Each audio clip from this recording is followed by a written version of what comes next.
In this video, we go over 5 great pieces of gear, around $750 for DJs and producers. Find out which ones those are, coming up.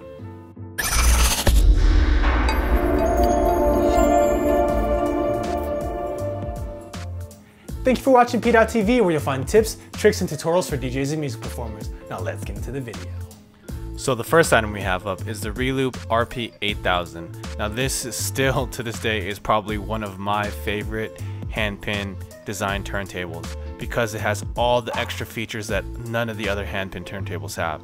So on top of having the MIDI functionality that you see right by the start stop buttons, you also get the BPM readout on the little display right above the pitch slider. So those two features make this turntable so much more functional than a lot of the other turntables on the market. It makes it so much more interactive and makes you look at the software a lot less because of the ability to, jump to your cue points or to your loops or into slicer mode and be able to beat match, not only using your ears but using the BPM readout on the turntable, so you don't have to glance over at the laptop. So you'll have more time to look at the crowd and get a feel for the crowd as well, and just look like you're DJing more than you're checking your email. The next item we have up is the Mixars Duo MK2. Now this is the second version of the Mixars Duo, and this one features the different crossfader. They switched from the Innofader to the Galileo fader that they kind of co-developed with Pro X Fade, I believe. And for the cash, for 700 bucks, this is a really good, Serato DJ mixer. Not only do you get a pretty cool scratch mixer with features such as a filter and things like that, but you get a Serato DJ interface with MIDI functionality too. So the only other Serato DJ compatible mixer that's natively supported around this price point is the Pioneer DJ S3, and that one seems so bare bones compared to this one. Now I know a lot of people will lean towards the Pioneer DJ one just because it's kind of the standard layout, and Pioneer's build quality is just known to last. But don't count out Mixars. They make some pretty cool products, this being one of their better ones, and to have the ability to control your effects in Serato DJ, as well as looping, as well as cue points and your Serato sampler all on the actual mixer at this price point is a really good bargain. Now switching over to Pioneer, we have the Pioneer DJ XDJ 700. Now this comes in right under $700, and even though it's a smaller format and not the full size of something like the XDJ 1000, you get a lot of the functionality that you would get on its bigger brother, just in a smaller footprint.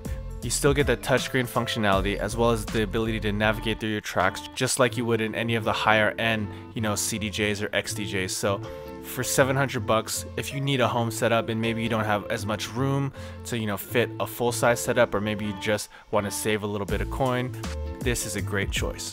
Now here we have a pair of Focal Alpha 65s. Now yeah, this is a little bit more than $700, coming in at right under $800, but these are some great quality studio monitors. And again, these are studio monitors, so these aren't going to be the kind of speakers that you take out to rock a party with. This is more for the studio environment, especially if you're trying to mix. If you're a producer and you're trying to get a clean flat audio signal, this might be the pair for you.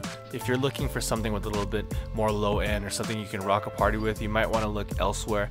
But if you're looking for a great flat sounding and great looking pair of studio monitors, these Focal Alpha 65s might be just what you're looking for.